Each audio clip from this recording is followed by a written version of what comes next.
মানুষের মতো এবার গাভীরও সিজার। বরিশালের গৌরনদী উপজেলার মাহিলারা ইউনিয়নের বাঘার গ্রামে একটি গাভীর সিজারিয়ান অপারেশনের মাধ্যমে বাচ্চা জন্ম দেওয়ার ঘটনা ঘটেছে। এই বিরল ঘটনায় এলাকায় ব্যাপক চাঞ্চল্যের সৃষ্টি হয়েছে। গাভী ও বাছুরকে এক নজর দেখতে ভিড় করছেন কৌতূহলী এলাকাবাসী।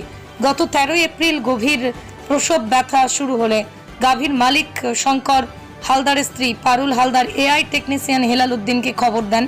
তবে সেখানেই জানানো হয় যে স্বাভাবিকভাবেই বাচ্চা প্রসব করানো সম্ভব নয়, তাই ডাক্তারের পরামর্শে মালিকের সম্মতিতে সিজারিয়ান অপারেশনের মাধ্যমে গাভীর বাচ্চা প্রসব করানো হয়।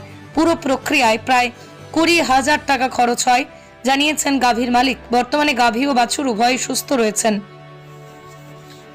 টেকনিশিয়ান হেলাল উদ্দিন জানান, 13 মাস বয়সে গাভীটিকে কৃত্রিম প্রজননের মাধ্যমে গর্ভধারণ করানো হয়।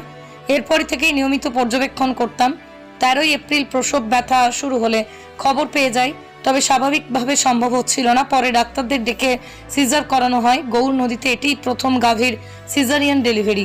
গৌরনদী উপজেলা veterinary surgeon doctor Mahmudul Hasan Farid বলেন, দীর্ঘ 3 ঘন্টার চেষ্টায় সিজারিয়ান অপারেশন সফল হয়।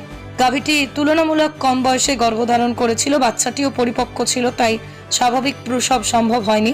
বর্তমানে গাভী ও বাছুর দুজনেই সুস্থ আছে।